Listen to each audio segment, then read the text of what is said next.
আদি পুস্তক 22 অধ্যায়। এই সমস্ত ঘটনার পর পরমেশ্বর আব্রাহামকে যাচাই করলেন। তিনি তাকে বললেন, আব্রাহাম, আব্রাহাম। তিনি উত্তর দিলেন, এই যে আমি। তিনি বলে চললেন, তোমার সন্তানকে, তোমার শেষ একমাত্র সন্তানকে, যাকে তুমি ভালোবাসো, সে ইসহাককে নাও ও মরিয়া দেশে যাও, আর সেখানে যে এক পর্বতের কথা আমি তোমাকে বলবো, তার উপরে তাকে আহুতি রূপে বলিদান করো। আব্রাহাম খুব সকালে উঠে গাধা সাজিয়ে দুজন দাস ও তার ছেলে ইসহাককে সঙ্গে নিলেন, আহুতির জন্য কাঠ কাটলেন এবং সেই জায়গার দিকে যাত্রা করলেন, যার কথা পরমেশ্বর তাকে বলেছিলেন। তৃতীয় দিনে আব্রাহাম চোখ তুলে দূর থেকে জায়গাটা দেখতে পেলেন। তখন আব্রাহাম দাসদের বললেন, তোমরা গাধার সঙ্গে এখানে দাঁড়াও, আমি ও ছেলেটি আমরা ওখানে গিয়ে পূজা করে আসি, তারপর তোমাদের কাছে ফিরে আসব। আব্রাহাম আহুতির জন্য কাঠ তুলে তার ছেলে ইসহাকের মাথায় দিলেন এবং নিজে আগুন ও খড়গ হাতে নিলেন। পরে দুজনে একসঙ্গে এগিয়ে গেলেন। তখন ইসহাক তার পিতা আব্রাহামকে বললেন, পিতা আমার। তিনি বললেন, এই যে আমি, সন্তান আমার। ইসহাক বলে চললেন, আগুন ও কাঠ তো এখানে রয়েছে, কিন্তু আহুতির জন্য মেষশাবক কোথায়?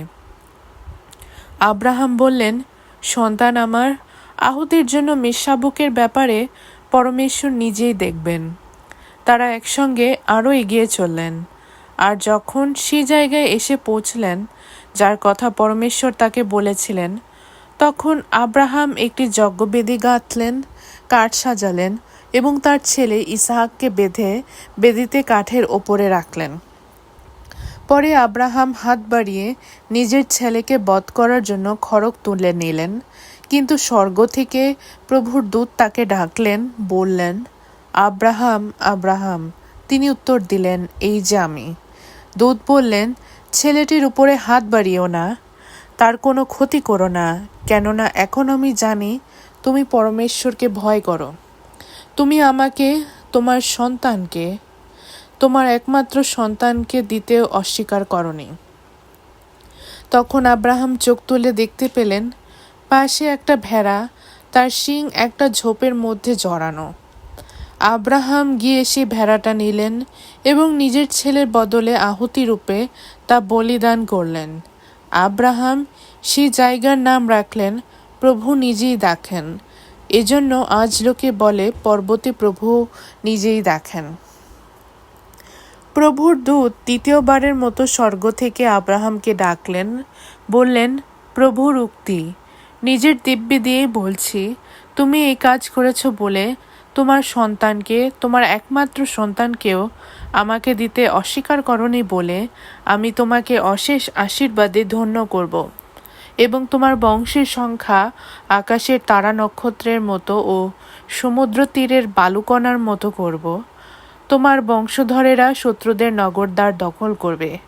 তোমার বংশে পৃথিবীর সকল জাতি আশীষপ্রাপ্ত হবে, কারণ তুমি আমার প্রতি বাধ্যতা দেখিয়েছ। পরে আব্রাহাম নিজের দাসদের কাছে ফিরে গেলেন, আর সকলে মিলে বেরশেবার দিকে রওনা হলেন এবং আব্রাহাম সে বেরশেবায় বসতি করলেন। এই সমস্ত ঘটনার পর আব্রাহামের কাছে এই খবর আনা হলো, দেখুন, মিল্কাও আপনার ভাই নাহোরের ঘরে নানা পুত্র সন্তান প্রসব করেছেন। তার বড় ছেলে উজ ও তার ভাই বুজ ও আরামের পিতা কামুয়েল এবং কেশেদ, হাজো, পিলদাস, জিদলাব ও বেথুয়েল। এই বেথুয়েলই রেবেকার পিতা। মিল্কা আব্রাহামের ভাই নাহোরের ঘরে এই 8 জনকে প্রসব করলেন। তার উপপত্নী রেউমাও সন্তানদের প্রসব করল। তারা হলো তেরা, গাহাম, তাহাস ও মাখা।